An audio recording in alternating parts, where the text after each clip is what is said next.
Today we've got a very exciting story about the future of the Docklands Light Railway, one that could genuinely transform an entire part of London. It's now been confirmed that in next week's budget, the government is planning to back a £1.7 billion extension of the DLR towards Thamesmead. That's right, after decades of proposals, drawings, consultations, and false starts, the Thamesmead extension finally looks like it's becoming a reality.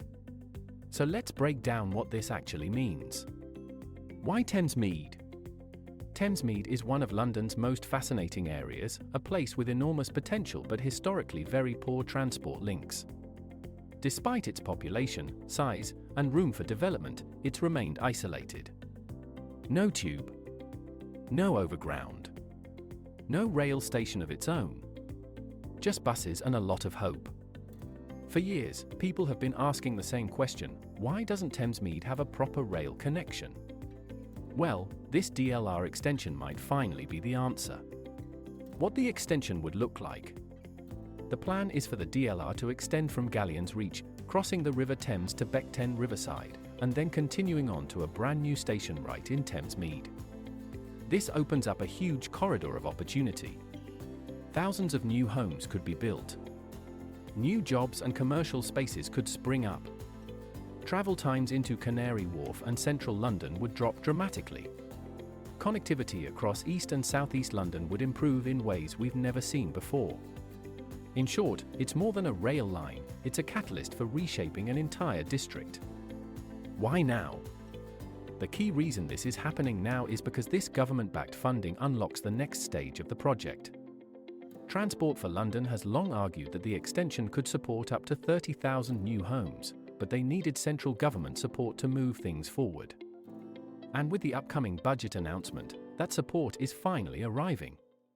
This doesn't mean diggers start rolling in tomorrow, but it does mean we're moving from idea to planned, funded project.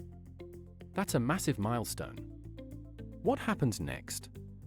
If the funding is confirmed, TfL and the government will push forward with detailed design work. Planning and environmental approval processes can move ahead. Construction could begin in the early 2030s. The first trains might be running later that decade. Yes, it's a long-term project, but in transport terms, this is surprisingly fast. Why this matters for London? Transport projects aren't just about trains and tracks, they're about opportunity. This DLR extension would connect a community that's been overlooked for 50 years. Unlock major housing developments. Support tens of thousands of new residents. Reduce car dependency. Strengthen East London's economy. And open up a new chapter for the DLR itself. For many Londoners, this is long overdue. For Thamesmead residents, it could be life-changing. If you're excited about this as much as I am, make sure to hit like, subscribe, and drop a comment below. Do you think the Thamesmead extension will finally go ahead, or will it be another London transport dream delayed? Stay tuned, because I'll be covering every development as it unfolds.